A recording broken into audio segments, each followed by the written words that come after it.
Bismillahirrahmanirrahim. Assalamualaikum warahmatullahi wabarakatuh. Yang kami hormati Ketua KSPI Jawa Barat Pak Ruki, sahabat lama saya ini bertemu lagi. Dan juga yang kami hormati Ibu Yayu selaku Sekjen FKSPI Pusat, Bapak dan Ibu para kepala SPI dan juga staf SPI tentunya, serta para panitia yang saya banggakan. Tak lupa juga yang saya hormati Pak Robert sebagai koordinator pengawasan bidang akuntan negara di BPKP yang sehari-hari beliau ini berhubungan dengan Bapak dan Ibu di perusahaan. Baik, yang berikutnya, pertama-tama tentu mari kita panjatkan puji syukur kehadirat Allah Subhanahu wa Ta'ala, karena kita semua diberikan nikmat yang paling tinggi, yaitu nikmat integritas. Alhamdulillah, karena kita masih diberikan nikmat integritas, kita bisa bicara di sini, saya bisa bicara di sini, Bapak dan Ibu bisa duduk di tempat Ibu Bapak masing-masing gitu ya, tidak di tempat yang sempit. Kalau kita nikmat integritasnya dicabut, dosa-dosa kita diperlihatkan, mungkin kita akan berada di tempat yang sempit gitu ya. Oleh karena itu kita, alhamdulillah, kita bersyukur kita masih memiliki nikmat integritas.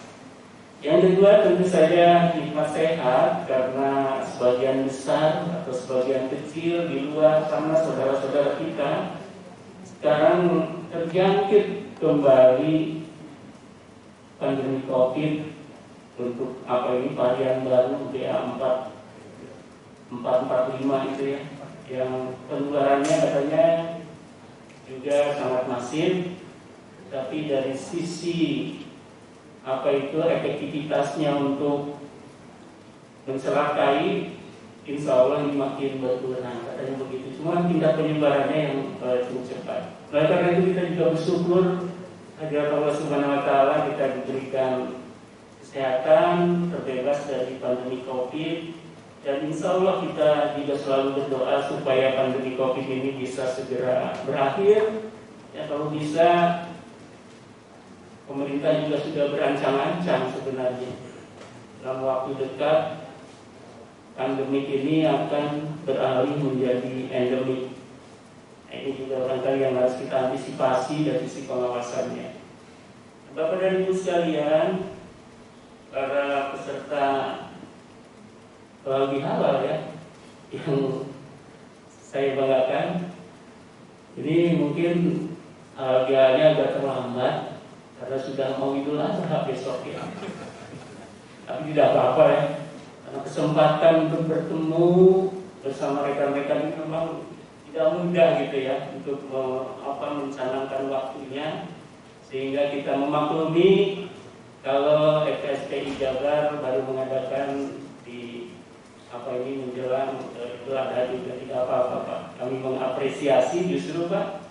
Dan inilah barangkali kami juga ingin mendorong nih Pak, sebelum saya menyampaikan sedikit materi mengenai hal yang penting lainnya. Saya melihat Pak, jadi kebetulan kemarin saya bicara dengan teman-teman TNI. Saya tanya ke teman-teman TNI, kalau Anda melihat pasukan musuh itu kuat atau dia kuat lah gitu ya, dari mana gitu kan? Rupanya salah satunya Pak,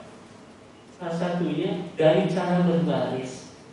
Kalau pasukan satu negara itu baris berbarisnya mencengangkan gitu ya, membuat kita terinspirasi lah gitu ya. Berarti memang katanya dari cara baris berbaris itu sudah bisa diketahui kekuatan militer suatu negara. Kita melihat kan kalau di TNI begitu hebat gitu ya. Dan coba Ibu dan Bapak perhatikan negara lain juga begitu sama. Nah, jadi dari sana bisa terlihat. Nah, termasuk FKSPI kita. Dari mana kita bisa melihat? dari himne tadi Pak. Himnenya yang nyanyi hanya komputer gitu. Nah ini berarti ini tantangan tentunya Pak Riki sebagai pengurus. Barangkali karena pertemuannya kurang banyak gitu ya, masih menunggu halal bihalal. Nah, mungkin ke depan barangkali teman-teman dari FKSPI Jabar supaya bisa lebih memperbanyak kegiatan-kegiatan seperti ini sehingga Mars FKSPI-nya pun dijiwai gitu ya. Nah, karena itu saya mengimbau nih kepada teman-teman Pak Riki di Jawa Barat Pak, barangkali volume pertemuan kita, volume kegiatan perlu terus ditingkatkan. Termasuk juga tentu ke Ibu Yayu dari FKSPI Pusat gitu ya. Ya, sekali-sekali FKSPI Pusat boleh tuh mengadakan kegiatannya di Jawa Barat gitu ya. Dan pasti Pak Randy sangat senang tuh menerima gitu ya, menerima kehadiran teman-teman dari pusat. Mudah-mudahan seperti itu.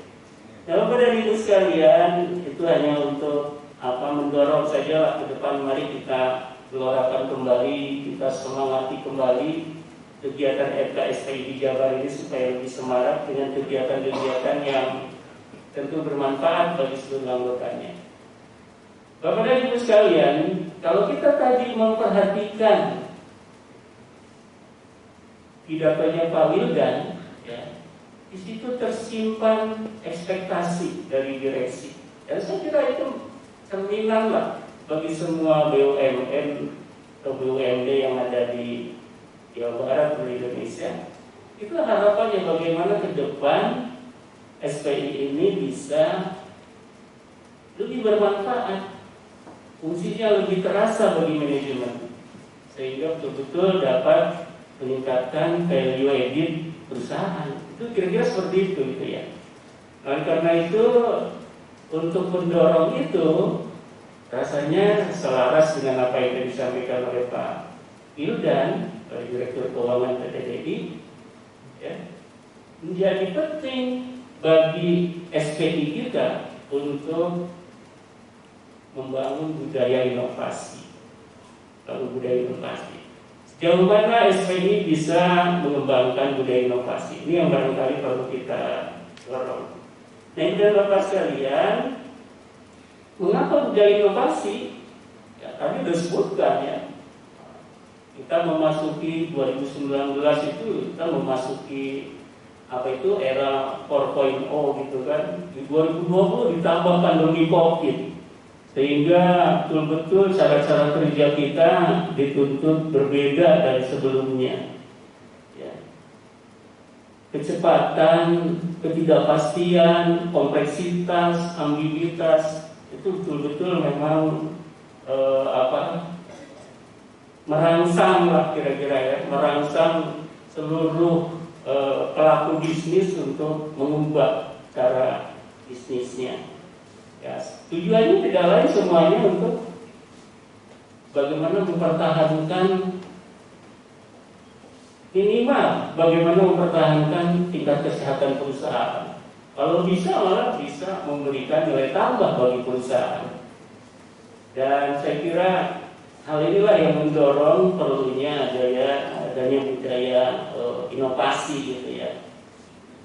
Nah, tentu ini tantangan bagi semua Pak SPI ya, bahwa ke depan mau nggak mau transformasi digital di setiap perusahaan, di setiap SPI perusahaan juga menjadi suatu tuntutan gitu ya. Tidak mungkin kita tidak melakukan transformasi digital, termasuk yang dilakukan BPKP dengan kehadiran Pak Ate sebagai kepala yang baru Pak. Transformasi digital di awal-awal beliau menjabat itu sangat didorong sekali, dan sekarang semuanya sudah berbasis tadi Pak ya. Bagaimana kita capture data, bagaimana kita mengolah data, semuanya sudah mengarah kepada transformasi digital. Nah, tentu saja SPI juga demikian. Demikian juga ya, kita seringkali terjebak bahwa kalau menggunakan teknologi itu akan sukses, tapi ternyata enggak. teknologi itu bukan kunci kesuksesan, tetapi teknologi adalah alat untuk mencapai kesuksesan, gitu ya. Oleh karena itu, tidak cukup memang mempekerjakan orang dengan keahlian teknologi, tetapi juga Anda harus menciptakan budaya inovasinya. Contoh yang paling gampang sekarang, Pak, sekarang kan lagi marak tuh mobil listrik ya, Pak ya. Tesla, apa itu, Hyundai mengeluarkan mobil, Wuling pun mengeluarkan mobil listrik itu. Nah, semuanya itu untuk bagaimana tidak hanya masalah apa itu environment, tapi juga bagaimana hemat energinya bisa dicapai, kecepatan di dalam transportasi bisa ditunjang gitu ya. Tapi kalau supirnya yang mengendarai mobil Tesla itu juga nggak paham teknologinya atau masih belum berubah, ya tentu juga tidak akan efektif. Nah, oleh karena itu Ibu dan Bapak, ke depan diharapkan dengan berinovasi ini SPI dapat membentuk tim audit yang fleksibel dan responsif. Fleksibel dan responsif bisa. Nah, ini kadang-kadang responsif ini beda dengan apa ya kayak responsif itu kan apa seringkali disalahartikan, Pak. Responsif itu seringkali disalahartikan. Apa itu seringkali kalau responsif itu artinya dia bisa merespon hal-hal yang akan terjadi gitu ya. Bukan sifatnya itu reaktif gitu ya. Itu berbeda. Jadi ini yang barangkali ke depan tim audit di SPI ini diharapkan dapat fleksibel dan responsif, memiliki keterampilan fungsional dan industrinya tentu juga dipahami, dan juga mampu berkolaborasi dengan manajemen di setiap lokasi dan di setiap program atau operasi, sehingga dapat memberikan solusi-solusi bagi pemecahan masalah yang dihadapi. Itu yang tadi diharapkan oleh Pak Wildan gitu ya. Oleh karena itu, sekali lagi, inovasi di SPI ini memang perlu terus didorong. SPI yang gagal berinovasi akan tertinggal dan memang berisiko menjadi usang, akan ditinggalkan. Artinya semuanya ini tergantung kepada kita untuk mencapai itu. Ya. Bagaimana kita bisa mengikuti perkembangan-perkembangan yang cepat ini ke depan. Nah, selanjutnya Ibu dan Bapak, inovasi di SPI ini ada dua jenis. Gitu. Yang pertama, inovasi yang sifatnya mengikuti teknologi dan kemajuan baru yang diadopsi perusahaan. Jadi kalau misalnya perusahaan menggunakan teknologi baru, maka otomatis SPI-nya pun harus berinovasi dengan cara memahami, mengevaluasi risiko-risikonya, serta juga memastikan bahwa teknologi yang digunakan perusahaan ini tidak akan merugikan perusahaan. Ya. Jadi tugas dari SPI, nah penggunaan artificial intelligence itu sudah mulai banyak digunakan di perusahaan-perusahaan, gitu ya. Juga pembelajaran mesin, penggunaan drone dan robotik, gitu kan. Nah, ini tentu saja ini juga mendorong SPI harus mengikuti perubahan ini. Minimal tadi dengan memahami, kemudian mengevaluasi risikonya, serta memastikan bahwa teknologi ini menguntungkan bagi perusahaan, bukan merugikan. Itu di satu sisi. Kemudian di sisi lainnya, inovasi yang lainnya adalah yaitu bagaimana kita bisa mengadopsi kemajuan penggunaan teknologi di SPI itu sendiri. Jadi teknik-teknik analytical gitu ya, teknik-teknik analytical dan juga yang sifatnya prediktif terus dikembangkan. Saya kira sudah banyak sekarang aplikasi atau kita menciptakan aplikasi-aplikasi yang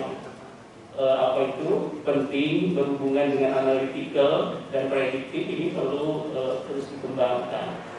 Kemudian juga otomatisasi proses robotik yang digunakan perusahaan juga biasanya bisa digunakan gitu ya. Demikian juga untuk audit yang berkelanjutan. Jadi jangan berhenti pada audit-audit yang sifatnya itu parsial gitu kan, tapi betul-betul audit pun harus berkelanjutan. Dan tentu saja GRC tadi juga disinggung oleh Pak Wildan gitu ya. Nah, GRC sekarang kalau mau diukur GRC-nya harusnya memang SPI sudah ada di depan, sudah memiliki alat untuk mengumpulkan datanya, alat untuk bisa menyajikan datanya, sehingga ketika nanti dilakukan validasi atau dilakukan penilaian mengenai GRC itu juga sudah tersedia. Penggunaan cloud data tentu juga untuk GRC ini menjadi tuntutan. Dan tentu ada banyak hal teman-teman bisa mempelajari lebih lanjut lah ya. Jadi ada dua jenis tadi. Jadi mengikuti teknologi yang digunakan oleh perusahaan, atau tadi dari sisi SPI-nya sendiri menggunakan atau mengoptimalkan teknologi-teknologi yang ada di SPI itu sendiri. Nah, Ibu dan Bapak, itulah yang barangkali perlu terus dikembangkan bagaimana kita berinovasi di SPI.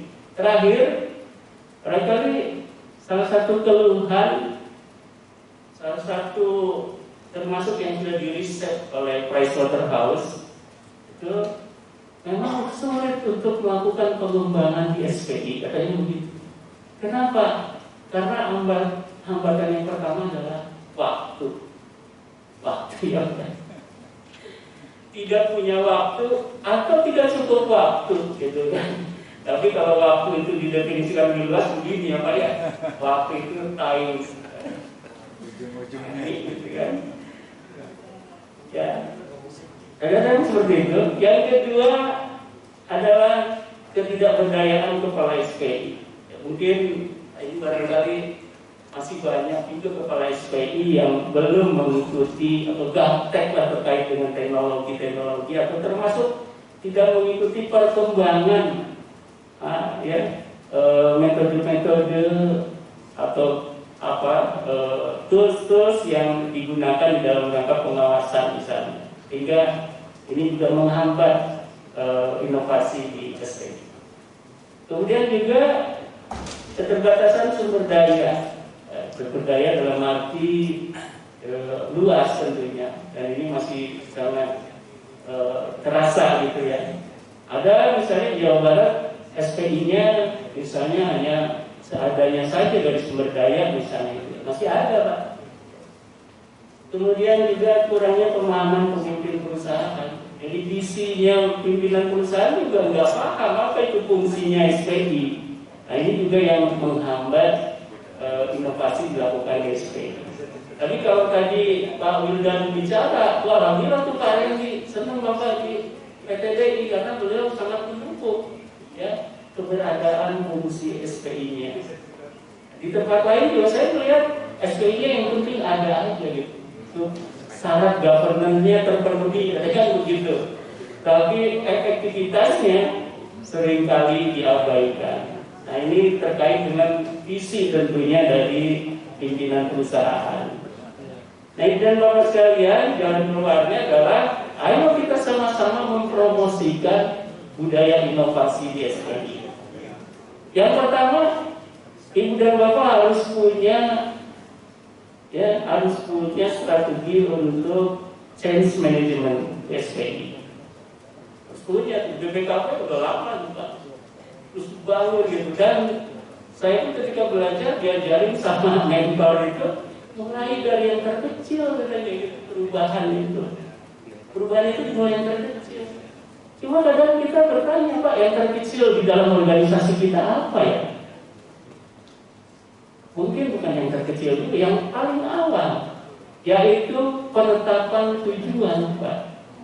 Kalau penetapan tujuan sudah jelaskan didefinisikan secara jelas, maka akan jelas nanti ke depannya.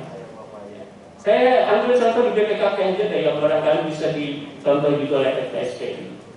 Kehadiran Pak Ate itu luar biasa tuh Pak ya. Beliau memberikan nuansa baru kalau boleh dikatakan. Ya. Dari hal yang terkecil, dari penetapan tujuan. Untuk apa sih pengawasan BPKP? Nah itu kan. Maka dari situlah beliau menetapkan agenda prioritas pengawasan.